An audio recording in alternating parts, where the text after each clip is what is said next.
Les tutos de la semaine. On les a trouvés sur le réseau chinois TikTok. Comme sur les autres réseaux sociaux, il y a des tutos beauté. Hi guys, so I'm gonna teach you guys how to get long lashes. Hi guys, so I'm going to teach you guys how to get long lashes. So the first thing you want to do is grab like a piece like this. Particularité de cela, c'est pas vraiment des tutos beauté en fait. Écoutez attentivement. So the first thing you want to do is grab like a piece like this, and the reason why is because if you look up Muslim concentration camps in China, you'll realize that 3 million Muslims have already died. Curl your lashes, obviously. Then you're going to put them down and use your phone that you're using right now to search up what's happening in China, how they're getting concentration camps, throwing innocent Muslims in there, separating their families from each other, kidnapping them, murdering them, raping them. Et regardez, elle a balancé son message et reprend son tuto tranquillement. This is another Holocaust, yet no one is talking about it. Please be aware.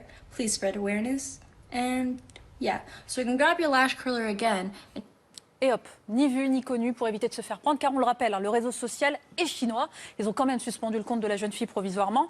Alors de quoi parlent ces ados? Des Ouïghours, c'est une minorité musulmane qui vit dans le nord-ouest de la Chine.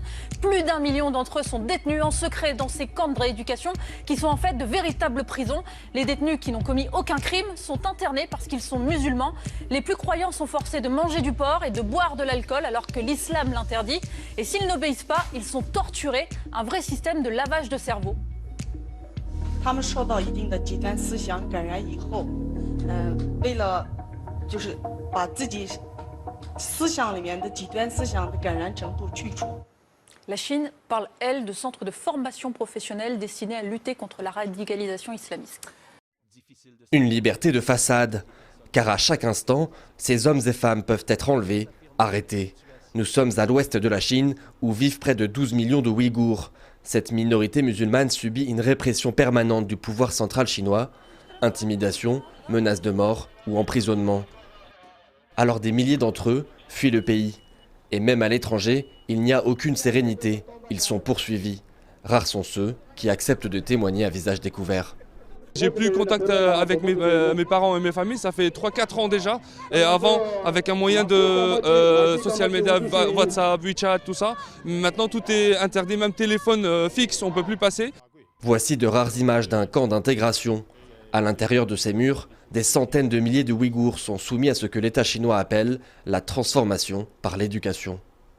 Il faut qu'on leur fasse oublier leur culture, leur langue, et qu'on leur apprenne toute la journée. Et tant qu'ils ne savent pas parler Han, chinois, tant qu'ils ne savent pas ce qu'on leur enseigne tous les jours, les chants, eh bien, ils vont rester dans ces camps.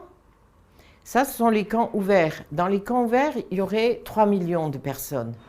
Le pouvoir chinois a également construit des dizaines de camps fermés, de véritables prisons dont il n'existe aucune image, si ce n'est celle qu'on peut obtenir à l'aide d'un satellite. D'après Human Rights Watch, au moins 800 000 Ouïghours y seraient emprisonnés et l'immense majorité d'entre eux n'en sont jamais sortis. Ils ont décimé la société ouïghour. Plus de 10% de la communauté est en prison. Maintenant, si n'importe quel autre gouvernement dans le monde faisait cela, cela créerait de l'indignation, cela ferait la une partout dans les journaux.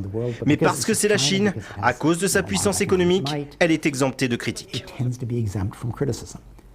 Autre forme d'oppression, la destruction des monuments religieux. Sur cette image, on peut apercevoir la mosquée Kéria en novembre 2017, et voici le même endroit, quelques mois plus tard. L'édifice vieux de 800 ans a complètement disparu. Xi Jinping, le président chinois, a toujours nié les accusations de répression envers la communauté ouïghour. Pour lui, c'est une lutte contre le terrorisme et l'extrémisme.